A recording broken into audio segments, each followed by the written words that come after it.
Tough loss tonight, really a game that was a tale of two halves. What do you think kind of went well in the first half and then maybe didn't go so well in the second half? Well, the way we started off, the first half, I'm not sure too much went well, and we gave the ball away so much.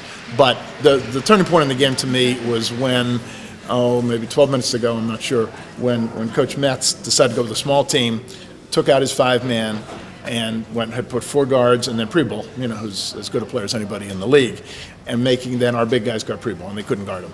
He went by Ricky, he made threes, Dan Martin went in, he couldn't stop him. So then ultimately we had to go small. Had we been able to exploit that, because they didn't want Preble to get in foul trouble either. So it was right on the balance then, and he made a move that then worked out. Because then, they opened it up a little bit there. Preble certainly played, very well, as did the freshman. He might be the freshman he might be the rookie of the year in the league. They play better, and this was a case. I mean, I'm happy for them. They work hard. They're a tough, physical kind of team, like we like to consider ourselves to be.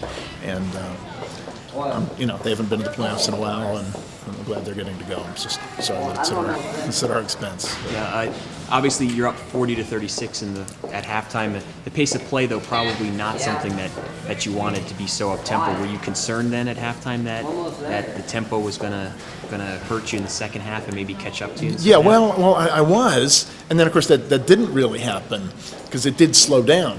But yeah, I thought, if the game was going to be in the 80s, I thought the advantage was very much with them. They're a high-scoring kind of a team. But then when it did slow down and there was only a few points made in the first 6-8 minutes, I thought, okay, now it's fine. It's going to be back and forth. But the big move was when they went with Preble, and we couldn't guard him, and we were unable to exploit the fact that to go to our big guys over him. So that was when they got the edge, and then they made big plays. Yeah. Obviously, postseason opportunity gone with tonight's loss, but what do you tell the guys going into tomorrow with their last game of the season, try to get them motivated so that hopefully they can send the seniors out with a win here? Is that something that you use as a motivation? Oh, that was absolutely the talk, and I was the only one to talk to in the locker room when we talked about the last real game the seniors are going to play in here, and them being happy at the end, and that we owed that to them, and that no disappointment or fatigue or anguish or anything like that was going to get in the way. That had to be our whole focus was on the seniors.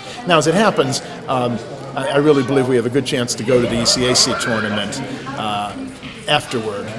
But we want to get a win tomorrow. That's the focus. We want to beat Hamilton here and end up the regular season, and then if we do get invited, and I think we will, the ECAC tournament will be not next weekend, but the weekend after that. So we still will get to play. But right now, it's all beat Hamilton for the seniors.